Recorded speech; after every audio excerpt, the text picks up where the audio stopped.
Dearest Mother, I'm sorry it has been so long since I last wrote. I have been quite busy since the war started. My unit has been up at all hours trying to learn the enemy's secrets. The work is taxing, but I find ways to enjoy myself. I cannot tell you much about my work, but I am sure you would be proud of the service I am doing for our country. Your son, Lieutenant Willard Brandt.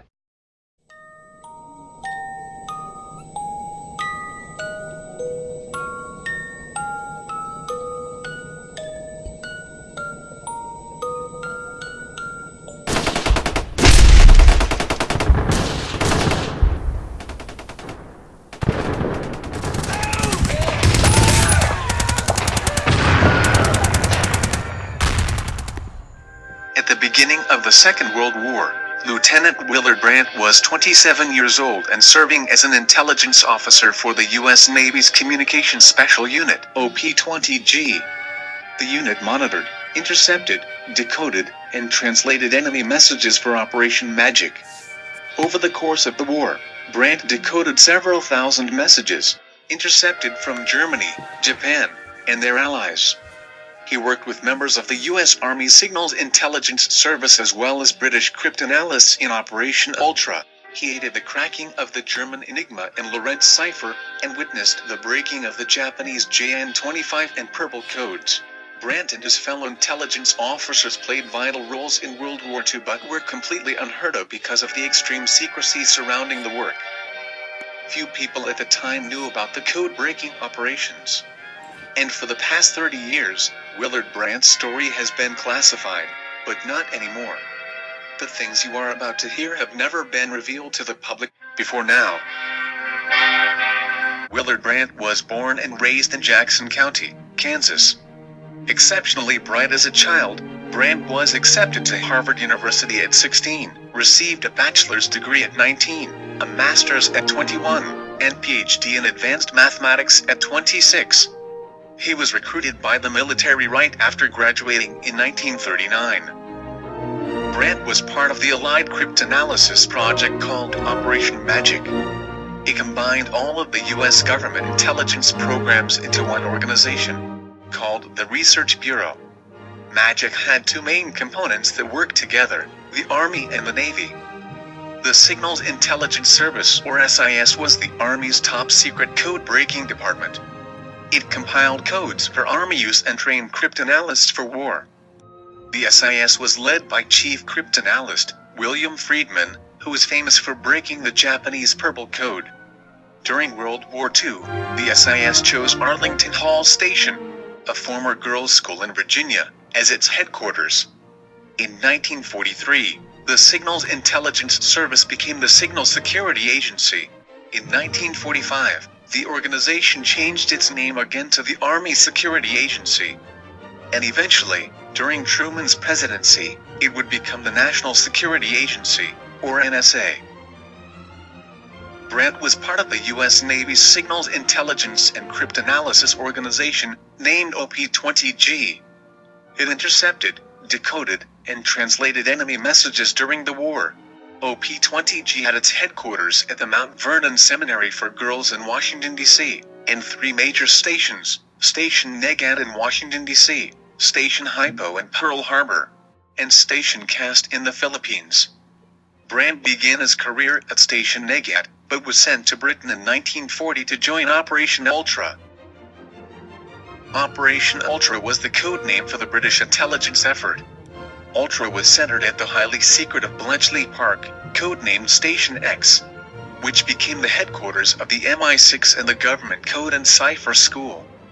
Bletchley Park recruited a motley collection of mathematicians, chess champions, linguists, and crossword experts, several of whom were women.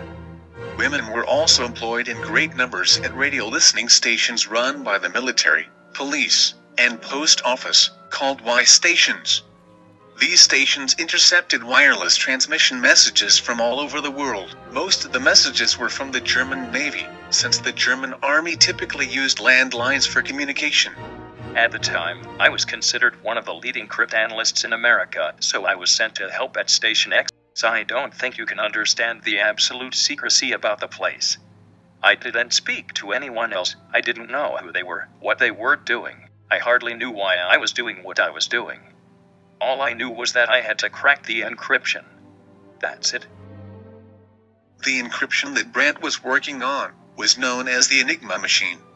It had a typewriter, a lamp board that lit up when a letter was pressed, 3, and later 5 rotors or scramblers that scrambled the message when an electric current was run through them, rings to move adjacent rotors, a reflector to ensure that a letter could not be encrypted as itself, and a plug board that swapped pairs of letters with 6 and later 10 cables.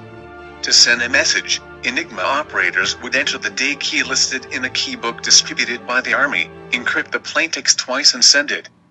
The receiver, as long as he had the day key, would be able to enter the message back into the Enigma and decrypt it.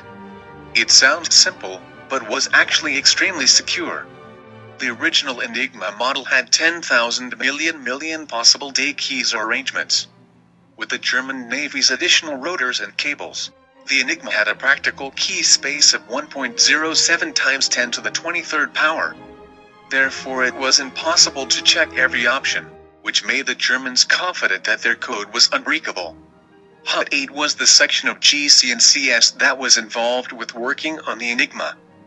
Led by Alan Turing, Brandt and the other codebreakers soon found flaws in the naval Enigma that could be exploited. The one snag with Enigma, of course, is the fact that if you press A, you can get every other letter but A. It was discovered that no letter could be encrypted as itself, reducing the amount of possibilities. Cryptanalysts also used Jeffrey sheets to find alphabets that could produce repeated letters, or females. A large amount of flaws were due to operator error. Day keys were guessable and were often someone's initials. John Harville noticed that a lazy or careless operator would leave the rotors as they were after the last message sent. Cryptanalysts also took advantage of cribs, which are repeated phrases or wording.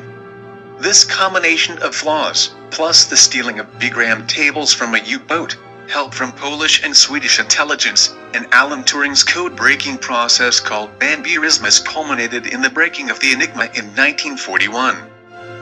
There should be no question in anyone's mind that Turing's work was the biggest factor in HUD 8's success.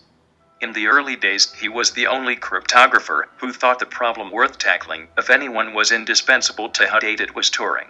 And many of us in HUD 8 felt that the magnitude of Turing's contribution was never fully realized by the outside world. Hugh Alexander. Alan Turing, after assisting in breaking the Enigma, built the first successful bomb, a machine that mechanized the decoding of messages. A bomb could test 20 settings in a second and could decode 90,000 messages in a month. But Bletchley Park and Operations Ultra and Magic were not the only divisions responsible for intelligence during the Second World War. Brandt and his colleagues worked hand in hand with operatives under the Office of Strategic Services. Highly trained espionage agents were sent into the field to collect intelligence during the war. But since the Office of Strategic Services was not permitted to break codes themselves, codebooks photographed or stolen from enemy lines, code words slipped out during dinner parties, and other important information were sent to the code breakers first. Operatives in the field not only gathered intelligence, but also propaganda and information regarding sabotage and guerrilla warfare as well. These agents were trained specifically for loyalty and discretion. They were taught how to cripple cities through communication and transportation lines, as well as change operations of power plants. We had lots of classes in what to do if you were behind the lines. We learned all the things that could give you away to the enemy. There was the use of weapons, close-up and hand-to-hand, all common today. It was all stuff that was dirty, not the kind of thing you learned in infantry school. Frank Devlin.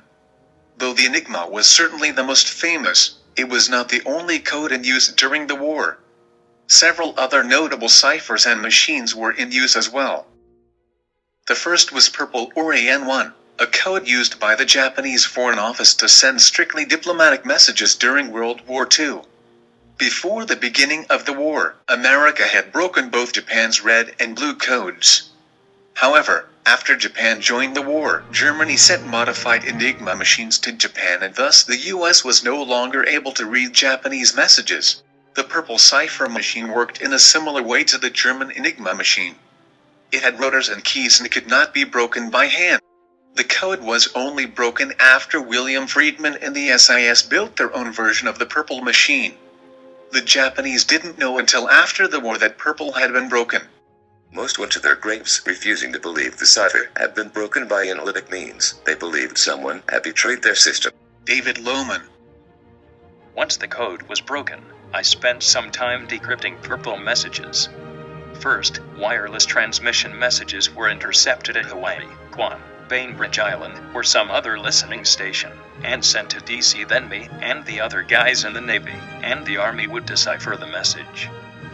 From there, the officers who knew Japanese would translate it into English. The last step was evaluating the content of the message. If it was important enough, it would be passed on to one of the higher-ups. Willard Brandt. Another was the JN-25, or the Japanese Fleet Code. It was one of the most secure codes used by the Japanese Navy. Unlike Purple, the JN-25 was used for strictly military matters. It used additive codes to encrypt messages, and hundreds of these codes were put in an additive code book. Allied codebreakers collected thousands of messages and used methods such as cribbing and plaintext attack to recover codebook values. JN-25 was broken by Ultra and Magic in time to alert the Allies to the Japanese attacks on Coral Sea and Midway. The final major code was the Lorentz SZ-4042 machine, referred to as Fish and Tunny. It was a faster, more secure system used by the German High Command. It used a 32-symbol baud code, 12 rotors, modulo string addition, and a telegraphic printer to obscure the message. However, the Lorentz was flawed in that it was not entirely random, and lazy operators abbreviated messages. The test area section of Bletchley Park and Bill Tutt were able to slowly break the code by hand. This process was sped up by building a replica of the Lorentz, the British Tunny, which could decode messages as long as the initial wheel position was known. Then, Bletchley Park turned to a new machine to automate the decryption process. Tommy Flowers built the Colossus, the first programmable computer, out of vacuum tubes. It could read 5,000 characters a second and do 100 calculations at a time. Bletchley Park was able to break 90% of the Tunny in time for the D-Day Normandy landings. Willard Brandt, as a part of Operation Magic and OP-20G, broke codes during World War II. He traveled to Bletchley Park to help crack the German naval enigma. Then, Brandt returned to the US to help decrypt intercepted Purple messages. The information in the decoded messages was vital to the war effort and the Allies' victory. Brandt's experiences not only shaped military intelligence and modern-day technology, but also the war itself. Said Dwight Eisenhower, the cryptanalysts shortened the war by not less than 2 years and probably by 4 years. Without the help of Brandt and his colleagues, the war would have lasted far longer, wreaking more destruction and taking more lives. Operations Magic and Ultra reshaped the way military intelligence operated and completely redefined its standards. Their ingenuity resulted in advancements that were imperative to the Allies' victory. It was also a crucial era in the ongoing battle between intelligence and counterintelligence, a precursor to the coming Cold War. For the past 30 years, Willard Brandt's story was held a secret from the world, his song unsung. And now, the secret is out.